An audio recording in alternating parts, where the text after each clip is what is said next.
Donald Harvey MacVicar never retired. On Monday, the 15th of December, 1902, at the age of 70, he attended a meeting at Knox Church in downtown Montreal of the executive of the Board of French Evangelization, a cause dear to his heart, then hurried up McTavish Street to meet a class in pedagogics at the Presbyterian College. The students waited several minutes for their professor.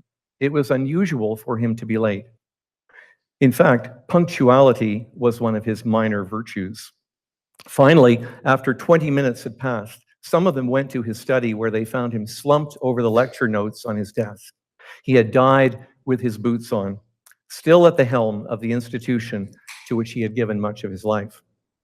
Who was this man who died respected and loved by people of all denominations in the city of Montreal, and indeed throughout the Dominion of Canada? What did he accomplish? What motivated him in his ministry and mission?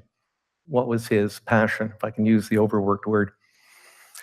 The purpose of this paper is to attempt to address these questions, probably to give a bit of an overview of Donald MacVicar, and to explore some aspects of his work as a Presbyterian educator. As we commemorate this year the sesquicentennial of his induction as Professor of Theology at Presbyterian College, Montreal, we may perhaps gain a bit of insight into the man and his times, and be better able to appreciate why he was so widely admired.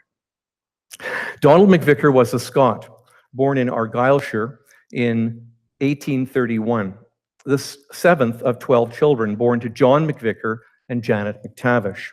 When he was only 4 years of age, the family emigrated to Canada and settled near Chatham, Ontario. Sensing a call to the ministry, Donald attended Toronto Academy and the University of Toronto before entering the divinity course at Knox College.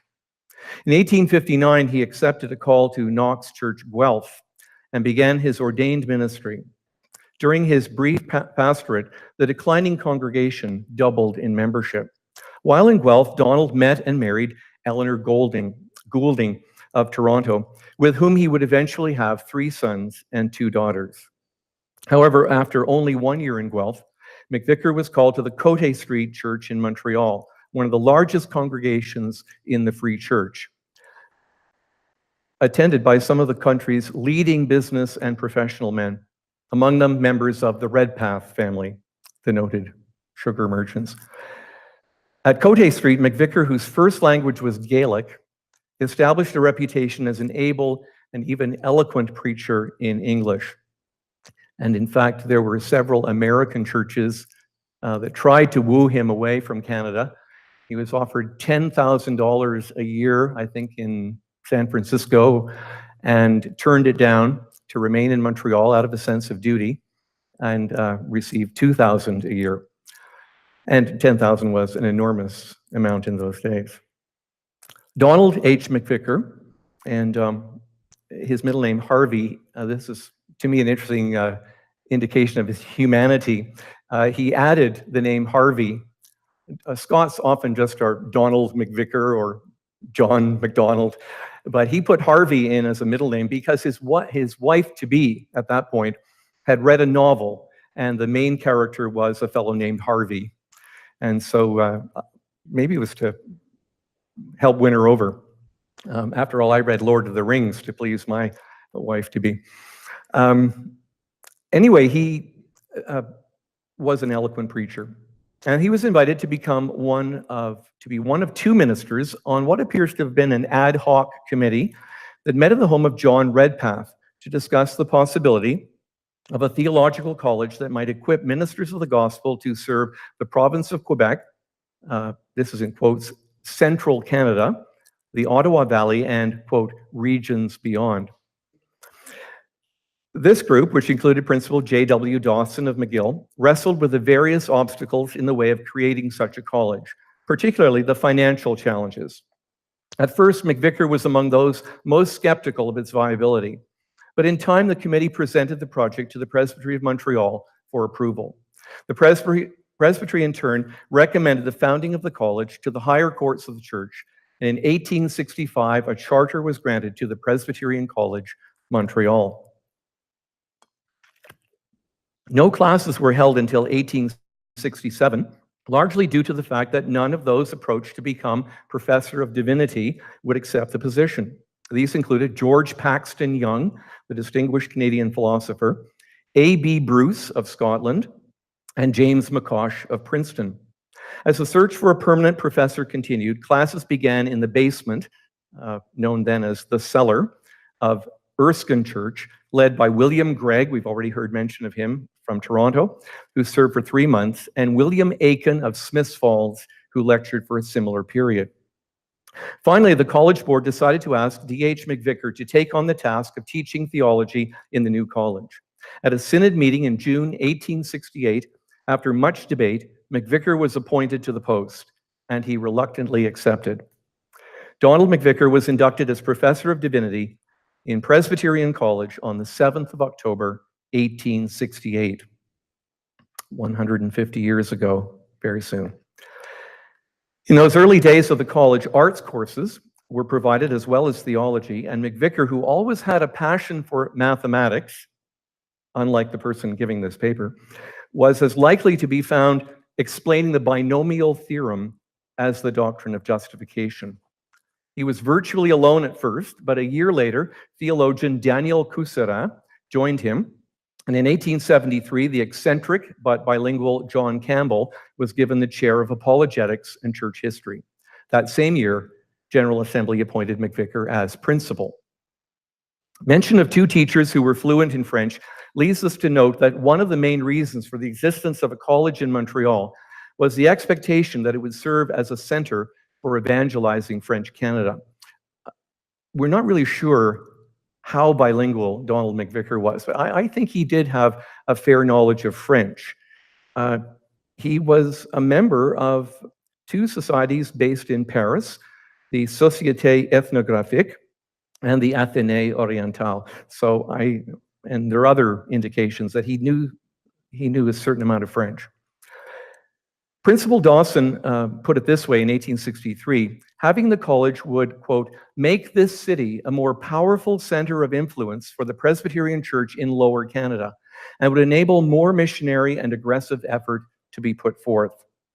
We have to remember that in the minds of the majority of Protestants in Canada in the 19th century, French-speaking Roman Catholics were in the grip of a highly controlling, ultramontane hierarchy. Their lives were characterized by ignorance and superstition, and they were being deprived of a free and simple gospel. Presbyterians felt it their Christian duty to make known the gospel of the grace of God in Jesus Christ to a people, quote, living in a state of prolonged childhood under Romanism.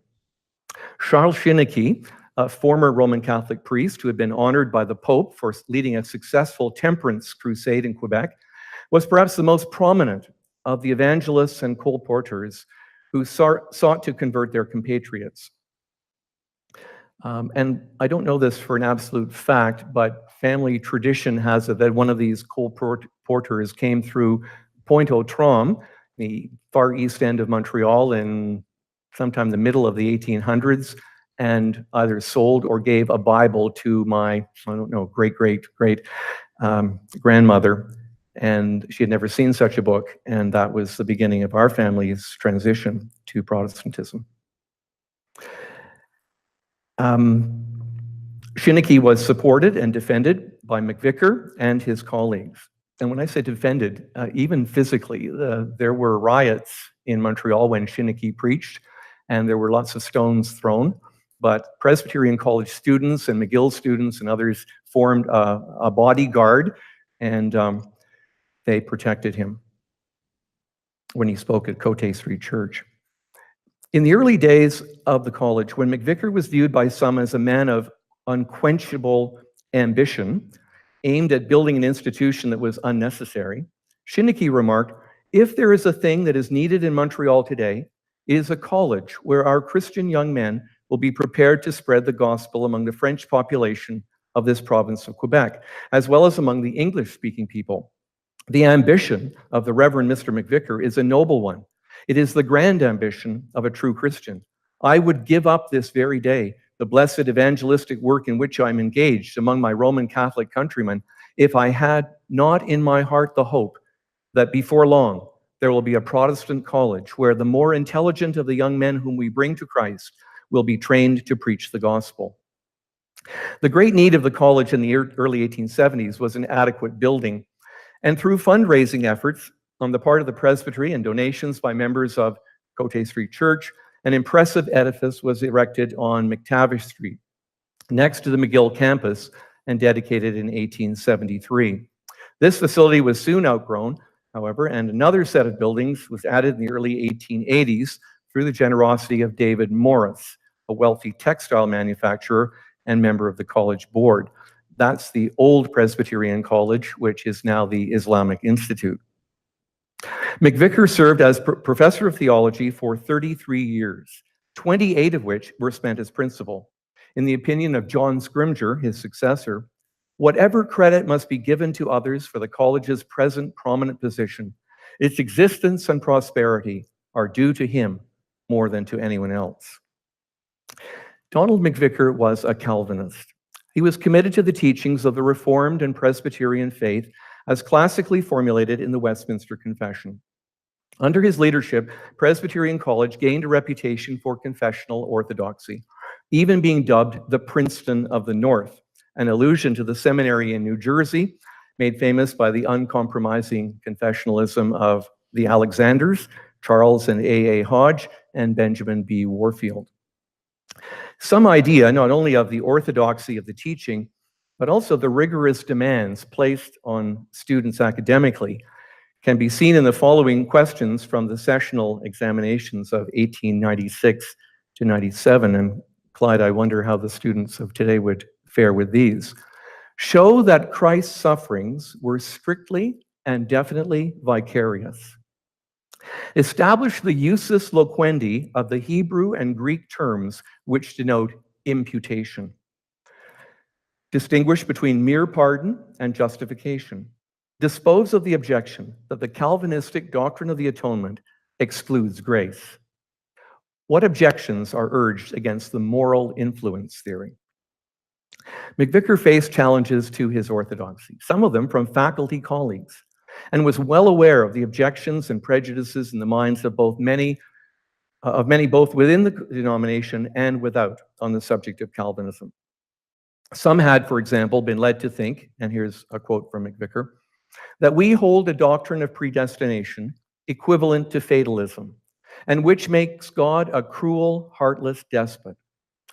That we believe in a doctrine of reprobation, which presents God as creating countless millions of men for the very purpose of dooming them to eternal torments. That we sincerely believe in the everlasting perdition of innumerable myriads of infants who die before they're able to discern the right hand from the left.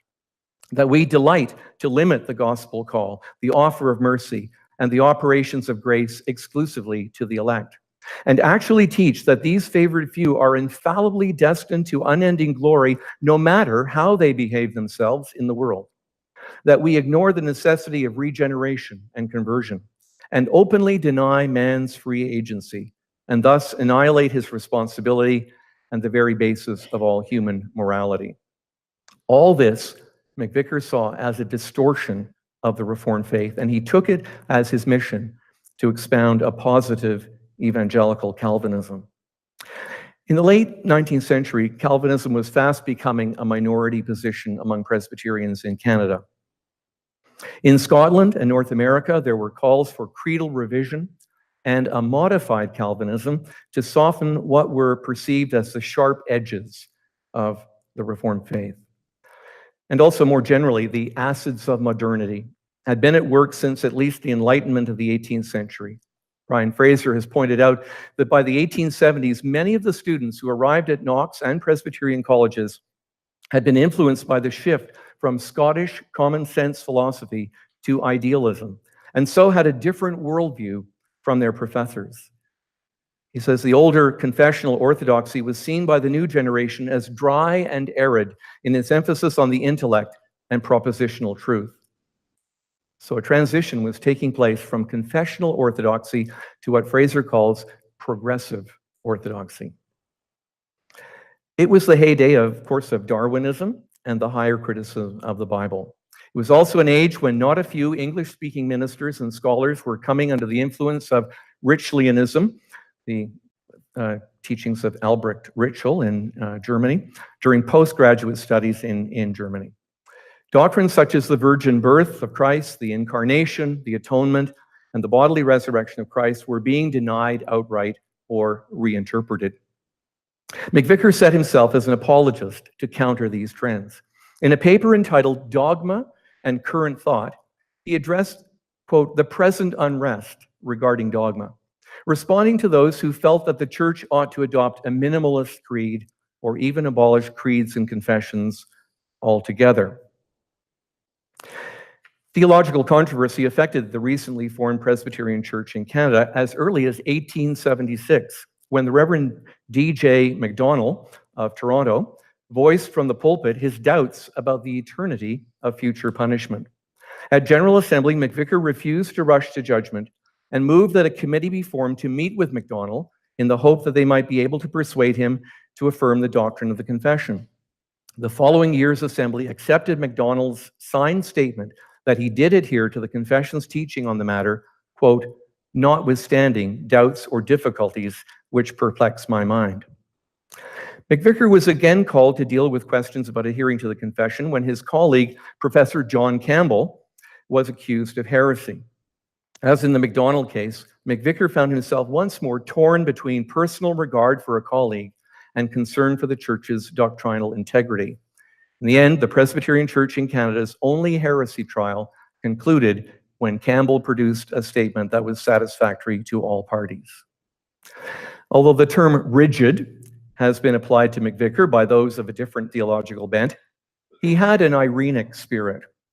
He felt that holding strong convictions was not incompatible with being broad-minded, and thus he had Roman Catholic and high Anglican friends and cooperated with people of all Protestant denominations. It would be a misrepresentation to view MacVicar as an icy dogmatist or to think of his Calvinism as merely theoretical. When a student at Knox College in 1854, he wrote what he called a balancing sheet with my own soul. Here he speaks of Christian experience with an introspection typical of many Calvinists. It's worth quoting at length. Am I a Christian? The question is an awful one. Let me, however, assume that I can answer it in the affirmative. I am. When did I become one? For I was not born one. I have some difficulty in giving a precise date. I remember many seasons in which I had humbling views of myself and bright and pleasing views of Christ. I continually have a strong desire to be saved. Do I desire salvation because of the fearful consequences of the want of it, or because of the glorious things which it secures? Partly on both accounts. I often tremble at the thought of the consequences of sin, and often am enraptured at the thought of heaven and of the company of the redeemed there. But what evidence have I that I am converted, that I have passed from death to life? I'm very often tempted to believe that I am not, but still feel that I can appropriate to myself St. John's test. I know that I have passed from death to life because I love the brethren. I feel entirely resigned to God's will and ready to serve him, so far as the exerting of my bodily or mental powers is concerned. But still, I'm often tempted to wish that the service of God could be relaxed somewhat, or that sinful pleasures were not as sinful as God has declared them to be. But is this love for the brethren a sectarian thing? That is, do I love them because they are Presbyterians? No. I have many faults to find with you Presbyterians. Your coldness I often cannot endure. I know brethren of the Methodist and Baptist connection whom I can love as much as any Presbyterian I ever saw. And he goes on to write about the temptations that he experienced and his besetting sins, such as pride, a passion for vainglory, selfishness, and forgetfulness of God in heaven. Then he asks, can I obtain any balance in favor of myself? No, I am a debtor to divine grace for whatever good I have, and still it is only because of the death and sufferings of Christ that I can hope to be delivered from the pains of hell. O God, pardon mine iniquity, for it is very great. But have I any assurance of acceptance with God? Yes, him that cometh to me, I will in no wise cast out. I come, Lord, heal me of my backsliding, Cleanse me from iniquity, and perfect holiness in me in the fear of the Lord. Make me to walk in the path of the righteous. And interestingly enough, too, he talks about another experience, and some might call it a second conversion, I don't know. In 1862, through the preaching of an evangelist named Hammond, revival came to the Protestant community of Montreal, and MacVicar was affected by this. Here is his account of what transpired. That night, I experienced more of the grace of God than ever before. If I was before converted, I was living and preaching in a very lapsed and improper state. But that night, I know God gave me his Holy Spirit. And since I have continued these 2 weeks sensibly to enjoy his presence, I see truth in new and surprising relations. The Bible is a new book to me. Well, it remains to say something about MacVicar as an educator. Along with his brother Malcolm, and Malcolm and he at Knox College diverged. Malcolm became a Baptist. He became convinced of believers' baptism by immersion. And Malcolm became the chancellor of McMaster University. The two brothers had a definite gift of teaching. While still a student at Knox College, he assisted in Malcolm's private academy in Toronto, teaching classics and English.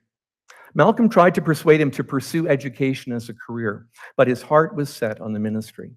He had a strong desire to see people well-informed and adequately equipped for their vocations and their service in the church. Moreover, intellectual development, in his view, should not be divorced from spiritual and moral concerns. And I think Kate brought this out this morning, that there was this strong tradition going back to Knox and others of education and Christian faith going together.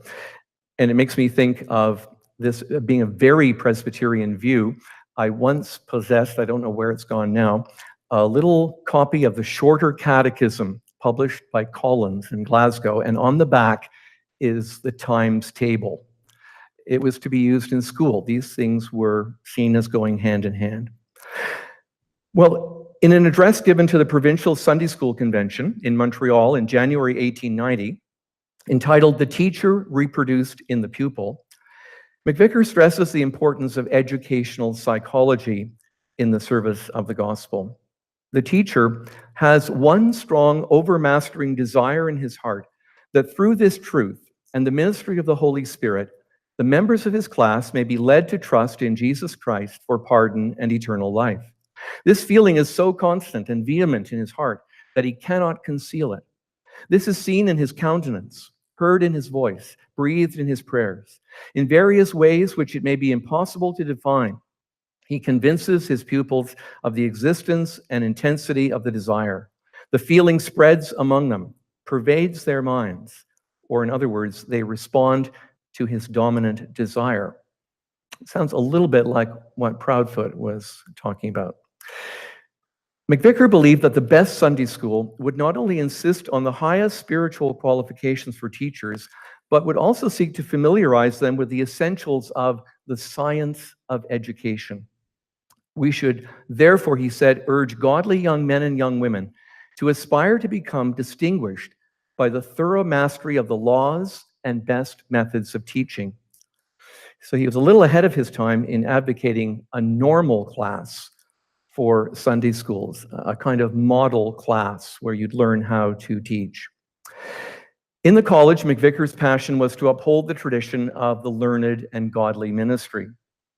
More than once, he declined to accept students whom he deemed ill-suited to the demanding course of study required for ordination. The curriculum presupposed a knowledge of Latin, and it emphasized Hebrew and Greek. And if the list of textbooks used can tell us anything, the theology taught by MacVicar at Presbyterian College was decidedly conservative. Calvin, Turretin, Knox, Dick, Hodge, Thornwell, and Shedd are prominent names in the bibliographies. Yet we also find the Lutheran Hans Martensen and the German Reformed Julius Müller in the list as well. MacVicar didn't want his students simply to parrot a party line. As he once put it, whether dealing with sacred or secular subjects, the teacher should rouse his pupils to the repeated exercise of active mental states and train them to think for themselves. Now, John Webster Grant, in his book on George Pigeon, and presumably he got this from Pigeon, claims that really MacVicar just wanted you to repeat back to him what he had given in his class lectures. But I don't get that feeling from other things that he said, such as that one. He was also a leader in the field of public education.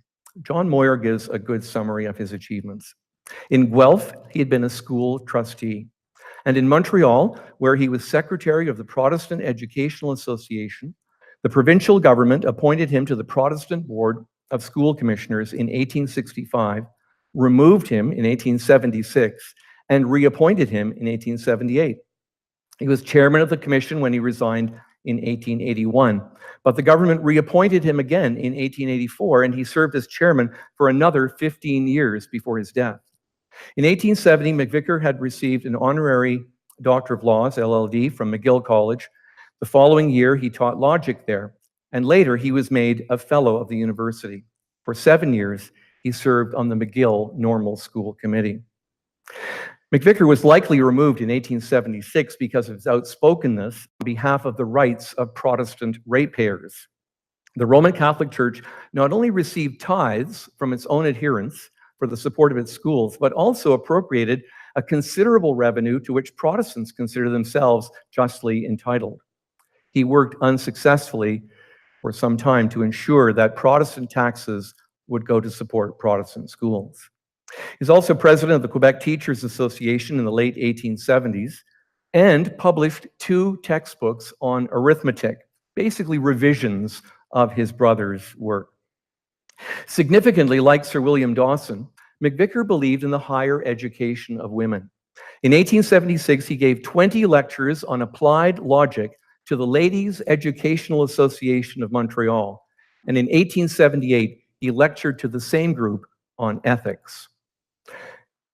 MacVicar's paramount concerns were spiritual and moral. Living in a time when it was still largely taken for granted that Christianity was the basis for government and education, and in a province where schools were divided along confessional lines, MacVicar could assume majority support for his views on the integration of religion and education.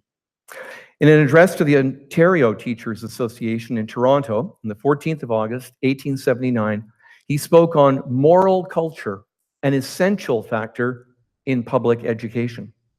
In this address, he insists that ethical subjects be seen by educators as of real importance.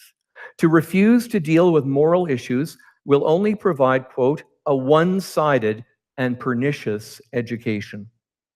Ethical questions, quote, cannot be ignored or even lightly treated in our national system of education because they lie at the very foundation of society. And our citizens, if left ignorant of them, cannot rightly fill their places in the great social compact. MacVicar realized that these views were coming under fire through the influence of a materialistic philosophy, but he was confident that his hearers would agree with him that it cannot be denied that the Bible contains the highest philosophy and the purest morals, that the life and lessons of Jesus are the clearest exhibition, the very incarnation of the morality we need in our schools and in the whole community. And I have yet to learn that our civil and educational institutions can exist without the Bible. Our civil law, our criminal law, our Sabbath law, our marriage law, the great bulwark of domestic and social purity and happiness, our laws against blasphemy and perjury are all drawn from the Bible. Donald Harvey MacVicar was an influential figure in his day, not only in the church, but also in the public square. He was a remarkable man, pastor, preacher, churchman, theologian, apologist, and leader in missions and education. However, in the late 19th century, he found himself fighting a rearguard action against the spirit of the age. Many of his students came to accept a more liberal theology, and eventually confessional Presbyterianism became a minority position in the church to which he'd given his life. And it's interesting, when I go back to Presbyterian College, there is, as you have here in Knox, the pictures of the various classes. And it's a class about 1901, I think, or 1900. And MacVicar is in the picture. And there is also a man whose name was William Oliver Rothney. His son was my high school principal. And William Oliver Rothney left the ministry at a certain point. He went to the United Church. Then eventually he got out of ministry and into the field of education, became a school inspector. And in 1922, he wrote a little book called something like Character Education in the Public Schools. And if you read that book, you get the feeling, it's 1922, that this is liberal Protestantism. It's not what MacVicar was teaching W.O. Rothney in the late 1800s. During this period, evangelicalism declined in all the mainstream Protestant churches.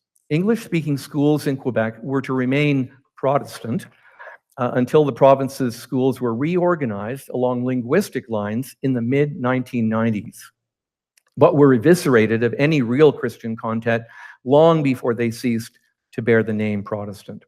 In today's pluralistic society, even the biblical morality, whose authority MacVicar took to be incontrovertible, has been replaced by moral relativism. Perhaps if he were living today, he would be dismayed and discouraged by the state of the nation in general and of its secular education system in particular, not to mention what he might think of the church. I venture to think, however, that his Calvinism would keep him from despair and spur him on to defend and promote the Christian message. As he put it in his hymn of dedication, used at the opening of the new buildings of Presbyterian College, "Here may thy truth be held supreme, and fill each soul with might, to pray, to toil, to wrestle hard, and conquer in the fight." Thank you.